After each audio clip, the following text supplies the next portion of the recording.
Hey everybody, Geek with Social Skills here. I am on the back roads of America, getting ready to pick up a very, very rare computer.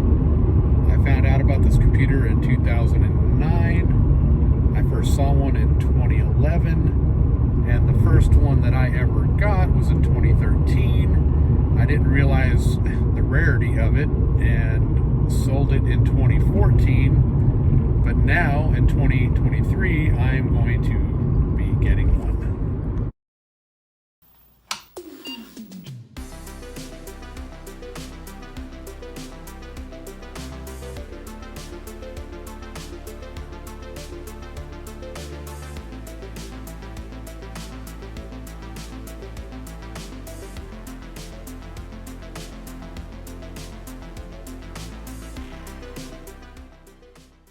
Here we go, completely off-the-cuff handheld footage of my Commodore PET 64 computer that I acquired in early December 2023. We are now in early 2024, so Happy New Year to everybody. This computer was picked up, like I said, in early December 2023. Shortly after getting it back, I got sick. I was really sick for the whole month of December, like 2.5, 3 weeks of the month. It was horrible. I'm now doing better, and I have been working on this machine. I did not record any video footage of most of the stuff that I've done to date, but I did take a lot of pictures, and I've put those together in a slideshow with some cool effects and some music. Probably the most editing I've done for any video on my channel. Anyway, so yeah, I just want to give you a little backstory on this machine. This is the Commodore PET 64. It looks like an Educator 64. And they're very similar. One of the main differences is here on an Educator 64, it would say Educator 64. And then this decal right here is completely different. So if you've seen an Educator 64 or you have one and you compare this decal here, you'll notice it's got some different stuff. When I got this machine, it was pretty dirty. The 5 key was broken off.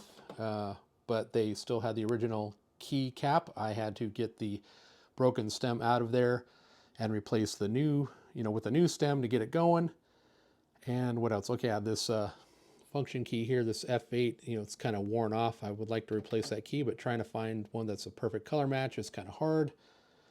But yeah, so I completely disassembled the keyboard, rebuilt it, cleaned it.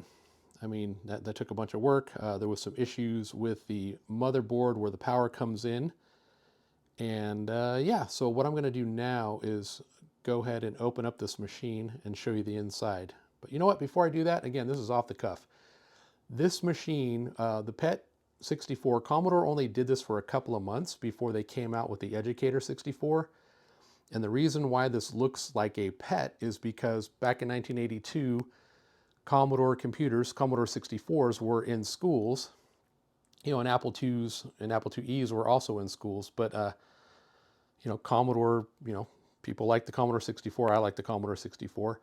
And the story I've heard was back in, 1982, 83, kids were stealing the Commodore 64s. They were putting them in their backpacks and stealing them.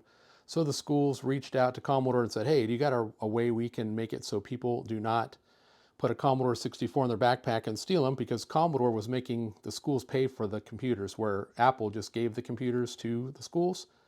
That's, good old Jack Tramiel there. You're going to pay for everything. So Commodore, I guess, was like, well, hey, we got all these PET 4000 cases. We can rejig them and, change the top to make a bread bin 64 keyboard fit in there. Slap a label on there, make a little custom board so the Commodore 64 could, display on the screen, and we got the PET 64. Well, a few months later, kids were complaining that there was no sound, the graphics looked horrible, yada, yada, yada. So they rejigged some things again, and they came out with the Educator 64 with a built-in speaker, headphone jacks, volume, that kind of stuff. So yeah, anyways, let me put the camera down for a moment and flip up the kickstand here and show you the inside. And here we go, just like a PET computer. The kickstand was right there, and we are now inside. So if you look, this is an original 1982 board. I have removed this cover off of the VIC-2 chip, a little heat sink there. And I had to replace the VIC-2 chip, and this is, let's see here, that, my little custom heat sink that I made there. You'll notice no RF, no SID chip. There's no, get this out of the way, there is no video memory. I mean, yeah, this is Commodore just bare bone this thing out, man. We still got the cartridge port, your video, and it's the 5-pin video. We got for the disk drive, we got tape and user port there. And what else? So yeah, so if you notice down here, there's no power switch. I'm sorry, no power connector, no power switch, and you got your joystick ports that are right there. And let me come over here to the side here. So you got your cartridge port, your video ports, tape and serial. So that's how you get to everything. So the power is coming from over here. We got the transformer. There's a little, let me get under here. There's a custom power board there. I need to do a little more work on this. Need to replace this capacitor here. That's a 4700 microfarad 16 volt cap. Down in there, there is a voltage regulator. That's got to be replaced still. But yeah, so the power comes here, comes around, goes underneath the board, and it connects here. And in my slideshow, you will see that. Then from the bottom of the board, the video is tapped in somewhere over here on the bottom, comes out over here, goes into this cool little board here, and that's where all the magic happens to give it the proper signaling to go up, and then it goes up into there, into the PET monitor. So yeah, what I want to do now, let's see here, let's back out here for a minute. And let's see if we can lift this up and not cause problems. Again, off the cuff. So yeah, see how that's all kind of corroded and stuff? That cover on the transformer, I'm going to be taking that off and repainting that, cleaning it up. Again, there's the power board. And this is give kind of a wide shot of all this. I've cleaned up the board. It's looking really good. I've reflowed a ton of solder. And yeah, so let's set this back down here. Make sure we don't cause problems. All right, so what's left to do? Again, replace this cap, voltage regulator. Because this was a PET 4000, there are REFA filter capacitors in the power plug. You can't replace those, but you can replace the plug. So I've got one here, and I'll be replacing that in the near future. So yeah, that's pretty much it. I just wanted to quickly show this machine off, and I'm going to continue restoring it, making it museum quality. It's already working and doing good. And then what's going to happen with it when I'm done? I've got a friend of mine that is a retro computer collector as well, and he has plans to put together a museum. So this machine will be going to him so we can put it in his museum, because it is a museum piece. There are not too many Commodore PET 64s in the world.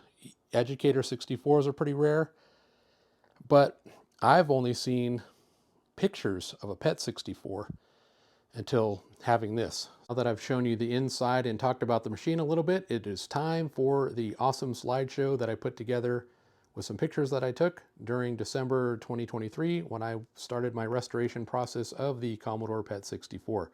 So let's jump right into that slideshow.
My slideshow was so rockin', the music and the edits and the cuts. I probably need to step up my game on video editing for full videos and not just slideshows. But with that in mind, I want to thank you for watching. If you liked the video, please give it a thumbs up. If you didn't like it, you can give it a thumbs down twice. Feel free to comment. If you know anything about the Commodore PET 64 or Educator 64, I would love to know about that, so let me know down in the comments as well. And what is left? Well, I'm going to continue on with this machine. I'm going to continue working on the power supply, getting that all dialed in, replace the plug on the back, and then do a final video showing the whole thing, go through all the stuff and play some games, etc. And then it'll get passed off to be in a museum for old, retro, and vintage computers. Thank you for watching. Stay safe, stay healthy, and we'll see you in the next one.